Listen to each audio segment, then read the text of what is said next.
world. Hello, welcome to another episode of Day Trippin', or as it will from now on be known, Handsome Dean and Dave, while Dean is present.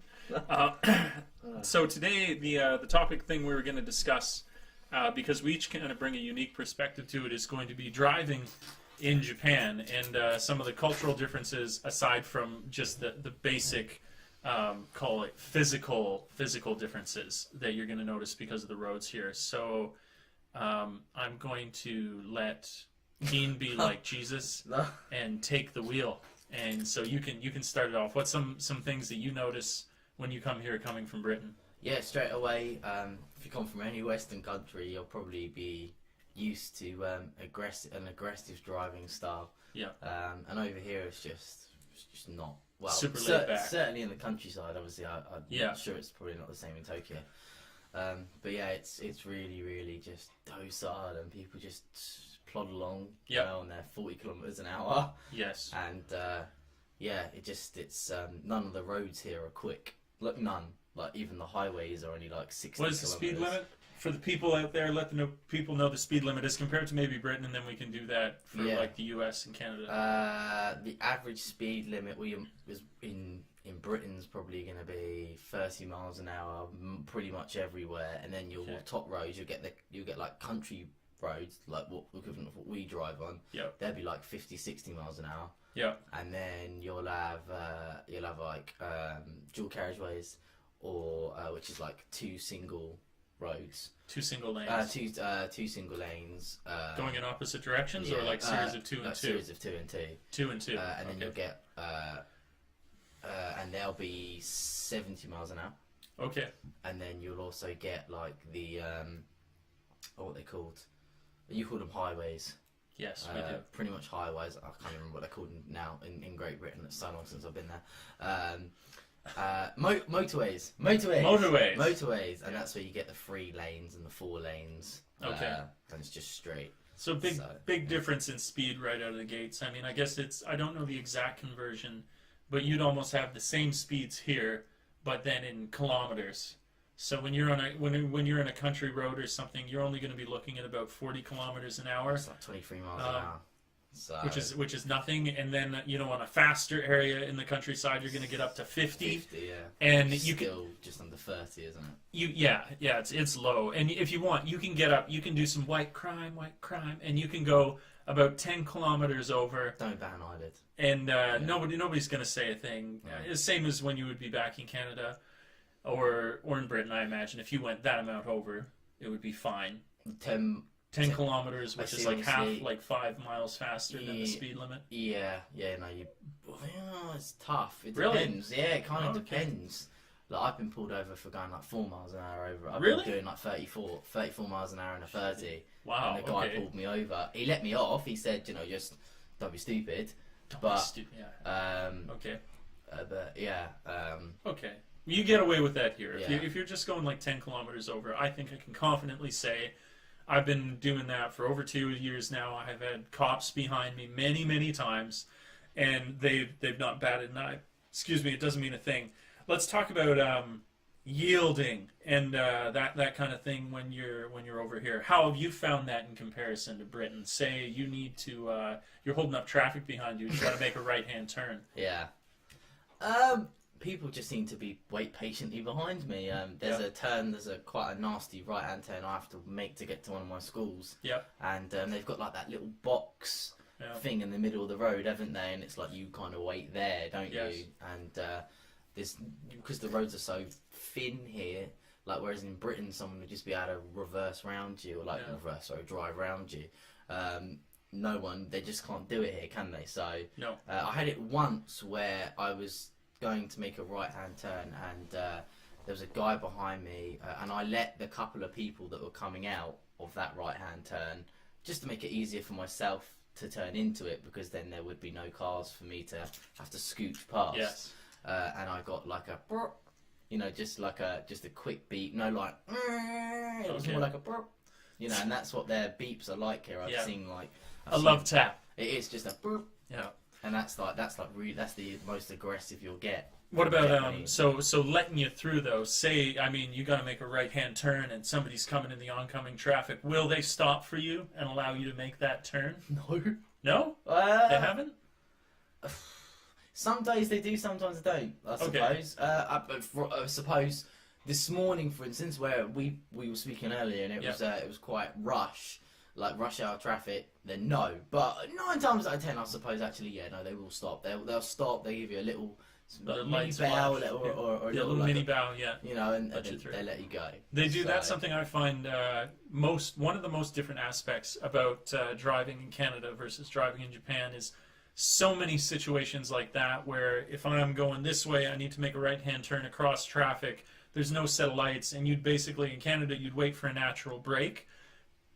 So many times, I would say 9 times out of 10 here, provided it's not like a rush hour, people will actually stop for you, which is really, really unusual from where I come from. You were either going to wait for a natural break or expect somebody to slam on their horn as you nearly cut them off, and that's totally different. We had a friend who lived here before, and he swore that it was because we were white, and so it was more white Caucasian coming through, and so it was like we were rare, and so it was like, I don't know, it was more interesting for them to let us through because he was like British Indian, British Asian, and a British Asian, and so he felt because he was Asian that they were like, it's just another Asian drive through.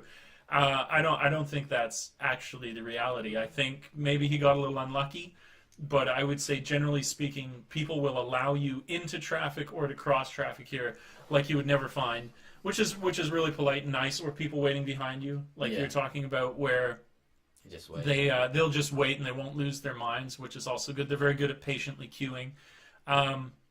But I guess I could talk about one of the negative aspects I found here, unless you got one you want to start with. Can't say I can think of one off the top of my head, other than sometimes the roads are a little bit... For the design of the roads, the speed limit just doesn't match the design of the roads. That's true. You've got some real curvy, windy roads that are absolute dream to be going, 70 miles an hour on, and that's not dangerous, but you can't be doing it here. Okay, I got to talk about one negative thing that they do here that you would find somewhat where I'm from, but nothing like here. Here it's like a national pastime, and you need to be really patient about it. Because I think people are just doing it out of ignorance. They're not actually being aggressive. Just maybe it's innate in their culture. Is tailgating. Tailgating here is so bad. Yeah, it's really bad. I cannot believe. I mean, vice versa. I have people allowing me into traffic, this, that, and the other thing. But on the other end of it, man, I will have somebody riding up my ass like I've never seen before. And whether it's like some young dude who's in a hurry or a little old granny, they'll all do it the same, and it's endemic. It's everywhere. It's ubiquitous.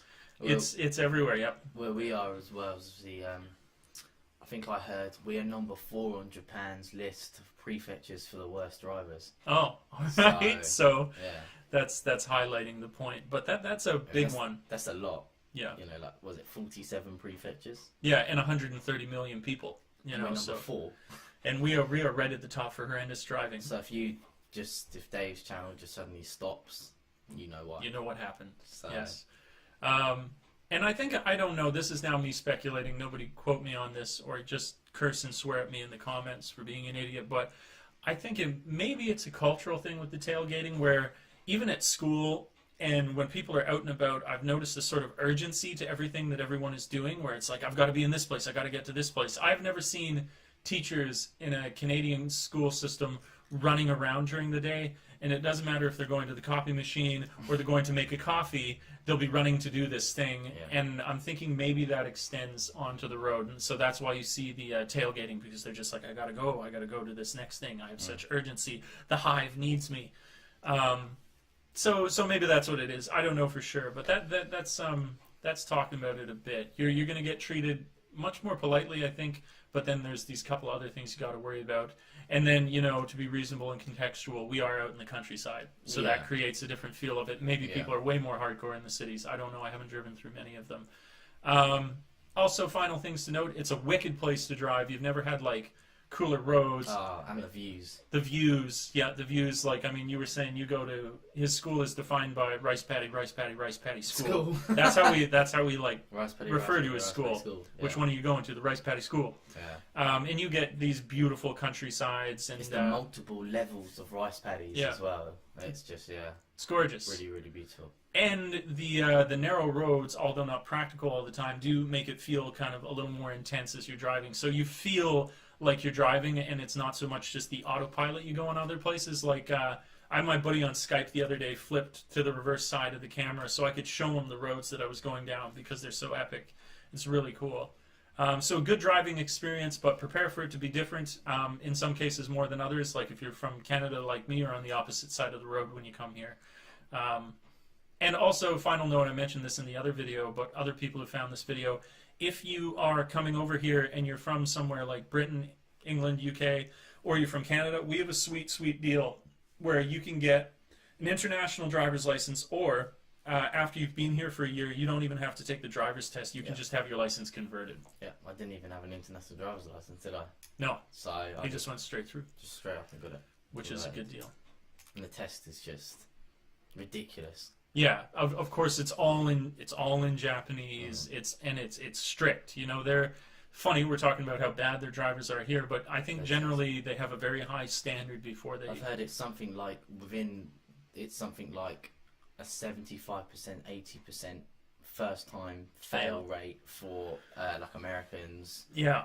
That are taking it, first time, just going and booking the test and just doing it. I believe it.